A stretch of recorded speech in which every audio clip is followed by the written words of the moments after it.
అందరికీ నమస్కారం అండి. నేను మీ classical expression doctor S Usha Kiran YouTube channel నుంచి మళ్ళీ మీ ముందుకొచ్చాను. మరి ఈరోజు నేను చెప్పబోయే ఆ అంశం వినాలంటే ఫస్ట్ మీరందరూ నా ఛానల్ని సబ్స్క్రైబ్ చేయాలి, లైక్ చేయాలి, షేర్ చేయాలి, కామెంట్ చేయాలి. ఎందుకంటే నేను చెప్పబోయే ఈ అంశాలు మీతో పాటు ఇంకో 10 మంది వారు కూడా విని ఏమన్నా ఇది వాళ్ళకి హెల్ప్ అవుతుందేమో అనేది వాళ్ళు ఆలోచించుకునేటువంటి అవకాశం ఉంటుంది కాబట్టి. సో మై డియర్ ఫ్రెండ్స్, ఇవాళ నేను చెప్పబోయే అంశం ఏమిటంటే మార్పు అనేది ఖచ్చితంగా ఉండాలి. ఎందుకంటే జనరేషన్స్ గ్యాప్స్ ఉంటాయి. ఒక 7 ఇయర్స్ అవగానే ఆలోచన విధానంలో ఖచ్చితంగా మార్పు ఉంటుంది. ఆ అడ్జస్ట్మెంట్ కుదరక మార్పు రాకపోవటం మూలంగా చాలా చాలా గొడవలు అవుతూ ఉంటాయి. ఆ విభేదాలతో కొన్ని ఫ్యామిలీసే చాలా డిస్టర్బ్ అయిపోతూ ఉంటాయి. మరి ఎందుకంటే ఎందుకు మార్పు అంటే వాళ్ళు మారాలని నిర్ణయం తీసుకోరు. జనరేషన్స్ బట్టి వెళ్ళిపోవాలనేటువంటి యాటిట్యూడ్ వాళ్ళలో చాలా తక్కువగా కనబడుతూ ఉంటుంది. ఇది జనరల్గా జరిగే విషయం. మరి విద్యార్థుల్లో మార్పు రావాలి. ఏ విధంగా అంటే వాళ్ళ యొక్క మైండ్ సెట్ కూడా యాటిట్యూడ్ పాజిటివ్గానే ఉండాలి. ఎందుకని వాళ్ళు నేర్చుకోబోయే అంశాలను బాగా చక్కగా ఇష్టంగా వాళ్ళు వింటూ మరి వాళ్ళు బాగా చదవాలనేటువంటి సంకల్పంతో ముందుకు వెళ్ళేటట్టయితే ఖచ్చితంగా మంచి ఫలితాలు సాధిస్తారు. ఉదాహరణకి వీళ్ళకి చెప్తున్నాను నేను. ఈ చేంజ్ అయ్యే ప్రాసెస్లో మీకు ఒక ఈగల్ కథ చెప్పాలనిపిస్తోంది. ఏంటంటే ఈగల్ పైకి ఎగురుతూ ఉంటుంది. దాని యొక్క తీక్షణమైన చూపుతో దాని ఆహారాన్ని అది సమకూర్చుకుంటూ ఉంటుంది. అట్లా ఎగిరి ఎగిరి ఎగిరి అలసిపోయి కొంతకాలం అది అజ్ఞాతంలోకి వెళ్ళిపోతుంది. ఎందుకని అది వేటాడేటువంటి ఆ ఆహారానికి తన ముక్కే కదా ఆయుధం. ఆ ముక్కు పదును పోతుంది. అంటే ముక్కు యొక్క సూటిగా ఉండేటువంటి ఆ తత్వం పోతుంది, పదును. అది ఏం చేస్తుంది, అజ్ఞాతంలోకి వెళ్ళిపోయి దాని ముక్కుని ఒక రాయికి పదును పెట్టుకుంటూ ఉంటుంది.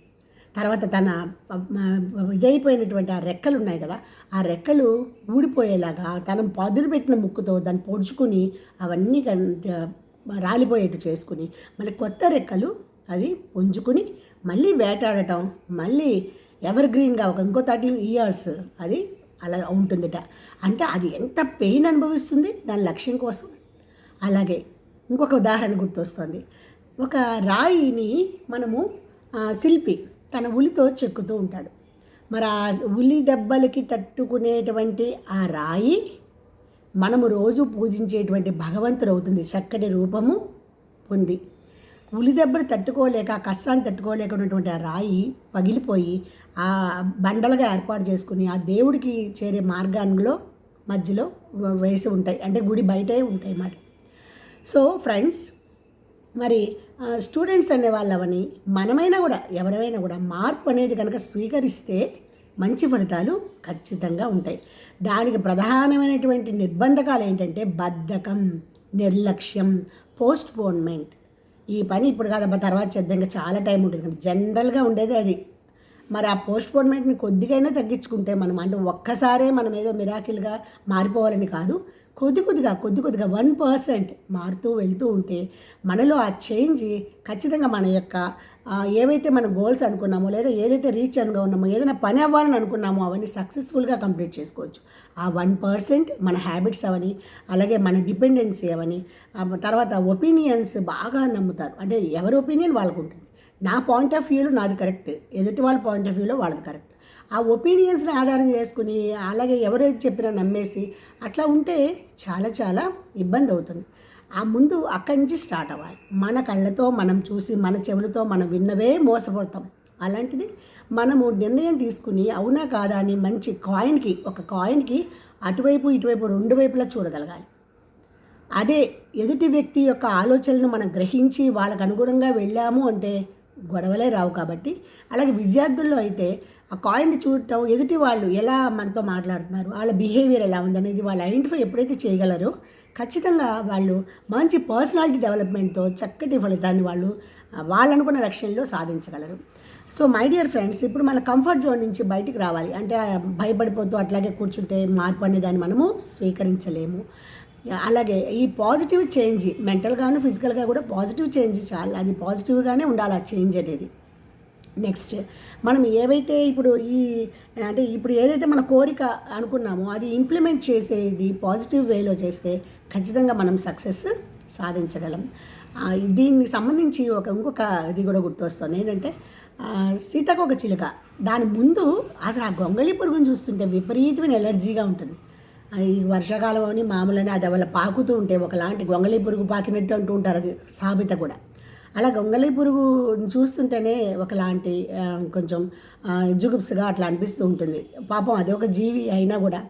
బట్ ఏంటంటే అది తర్వాత సీతాకోక చిలుకగా రూపాంతరం చెందాక ఎంత బ్యూటిఫుల్గా ఉంటుంది. అసలు ఆ సీతాకోక చిలుకని పట్టుకోమని చెప్పి పిల్లలు పరిగెడతారు, మనము చూస్తుంటాం. ఆ బటర్ఫ్లైస్ అట్లా ఎగురుతూ ఉంటే ఎంత హ్యాపీగా ఉంటుంది, రంగురంగుల ఆ బటర్ఫ్లై. సో అది అలా మార్పు చెందడానికి ముందు ఎటువంటి స్థితిలో ఉంది అది. సో మనం ఇన్ని బాధల నుంచి మనం అనుకున్నటువంటి మన యొక్క ఏవైతే లక్షణాలు ఉన్నాయో, అంటే అవి బ్యాడ్ అని అనుకుంటేనే మనం గుడ్గా మారగలం. సో మరి బద్ధకం అనేది బ్యాడ్ హ్యాబిటే. అట్లాగే నిర్లక్ష్యము, అట్లాగే నెక్స్ట్ మనకి భయం, ఏది వినాలన్నా భయం, ఏది చేయాలన్నా భయం, పోస్ట్పోన్మెంట్, ఈ నిర్లక్ష్యం, ఇవన్నీ కూడా వాటిని మనము కొద్దిగా మార్పు చెందుకుంటే కనుక చక్కటి మంచి భవిష్యత్తుని మనం ఏర్పాటు చేసుకోగలము. మరి నాకు తెలిసినటువంటి ఇటువంటి విషయాలని మీతో షేర్ చేసుకుంటూ ఉంటే చాలా హ్యాపీగా అనిపిస్తుంది. ఎందుకంటే నేను ఇవి పిల్లలకి ఆల్రెడీ చెప్తూ ఉంటాం, విద్యార్థులకి. బట్ ఏంటంటే స్కూల్లో మన టైమింగ్స్ అంతా కూడా చదువు చెప్పడానికి వాటిల్లోనే మోరల్ వాల్యూస్ కొద్దిగా ఇంక్లూడ్ చేయడానికి మాత్రమే అవకాశం ఉంటుంది. కానీ అది వరకు మోరల్ పీరియడ్స్ అని కూడా ఇచ్చేవారు. ఇప్పుడు సాంకేతిక రంగం పెరగడంతో అవి తగ్గి మిగతా యొక్క టెక్నికల్ నాలెడ్జ్ కోర్స్ ఉండాలి, ఇదే మార్పు ఉండాలి. బట్ వాటితో పాటు ఇది కూడా ఇన్కల్ట్ చేస్తూ ఉంటే కనుక మనకి చాలా చక్కటి మంచి పౌరులుగా పిల్లల్ని మనం తీర్చిదిద్దచ్చు. అలాగే మన ఫ్యామిలీలో కూడా బాగుంటుంది. ఫస్ట్ ఆఫ్ ఆల్ అసలు గొడవలు అనేవి మ్యాక్సిమం తగ్గించేసుకోవచ్చండి. ఎందుకంటే మనమే ఎంతసేపు మారాలంటే కష్టం, అవతల వాళ్ళు కూడా మారుతూ ఉంటే ఇద్దరితో కలిపి మనము ముందుకి చక్కగా గొడవలు లేకుండా వెళ్ళచ్చు. సో మై డియర్ ఫ్రెండ్స్, మీకు కనుక ఇప్పుడు నేను చెప్పినవన్నీ కూడా మీరు కొద్దిగా హెల్ప్ అవుతాయేమో అని నా ఆశ. అది నచ్చితే మళ్ళీ మామూలే సబ్స్క్రైబ్ చేయండి, షేర్ చేయండి, లైక్ చేయండి, కామెంట్ చేయండి. Thank you. మరొక సెక్షన్లో మళ్ళీ మనము కలుద్దాము. అంతవరకు బాయ్.